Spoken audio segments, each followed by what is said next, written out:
Welcome to Radha channel. ನೋಡಿ, ನಾನಿವತ್ತು ಬಾಳೆಕಾಯ್ದೊಂದು ಪಲ್ಯ ಮಾಡಿ ಸ್ವಲ್ಪ ಕೇರಳ ಸ್ಟೈಲು ಕಾಲನ್ನು ಹೇಳಿ ಆ ಥರದ್ದೊಂದು ಅಡುಗೆ ಮಾಡಿ ತೋರಿಸ್ದೆ. ಅದನ್ನೀಗ ಹೋಳು ಮಾಡ್ಕೊಂಡು ಬತ್ತೆ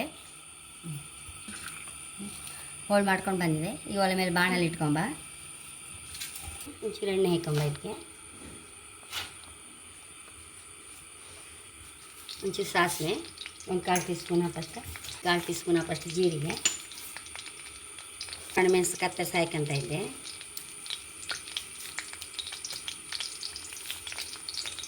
ಸಾಸಿವೆ ಹೊಟ್ಟುವಾಗ ಒಂಚೂರು ಪೆಪ್ಪರ್ ಪೌಡರ್ ಹಾಕಂತ ಇದ್ದೆ.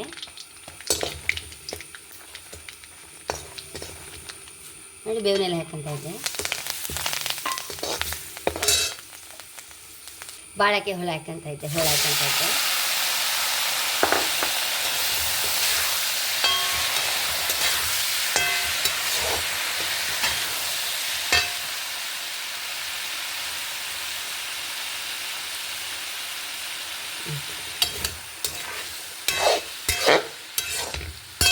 ಅರಿಶಿನ ಹಾಕೊಂಬ,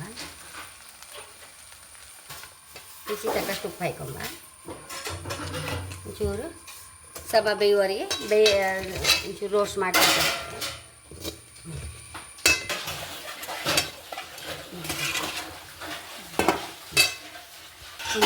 ಮೊಸರು ಹಾಕಂತ ಇದ್ದೆ.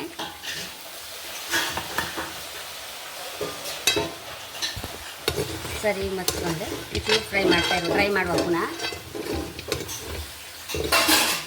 ಟೇಬಲ್ ಚಮಚ ಎಣ್ಣೆ ಇಟ್ಕೊಂಡೆ. ಒಲೆ ಮೇಲೆ 1-2 ಟೇಬಲ್ ಚಮಚ ತೆಂಗಿನಕಾಯಿ ತುರಿ ಹಾಕೊಂಡು ಒಂಚೂರು ರೋಸ್ಟ್ ಮಾಡ್ತಾಯಿದ್ದೆ. ಒಂಚೂರು ರೋಸ್ಟ್ ಮಾಡಿ ಪಲ್ಯಕ್ಕೆ ಹಾಕಬೇಕು. ಇದನ್ನು ಹೀಗೆ ಲೈಟ್ ಬ್ರೌನ್ ಹುರ್ಕೊಂಬ. ತೆಂಗಿನ ಎಣ್ಣೆಲೆ ಕೇರಳದವ್ರದ್ದು ಅಡಿಗೆ ಎಲ್ಲ ತೆಂಗಿನ ಎಣ್ಣೆಲ್ಲೇ ಮಾಡೋದಲ್ಲ. ಹಾಗೆ ಪಲ್ಯಕ್ಕೆ ಸಹ ತೆಂಗಿನ ಎಣ್ಣೆ ಹಾಕೊಂಡೆ. ಈಗ ತೆಂಗಿನಕಾಯಿ ಸಹ ತೆಂಗಿನ ಎಣ್ಣೆಯಲ್ಲೇ ಹುರಿದೆ. ತೆಂಗಿನಕಾಯಿ ಹಾಕೊಂಬಕ್ಕೆ ಸರಿ ಮಚ್ಕೊಂಡು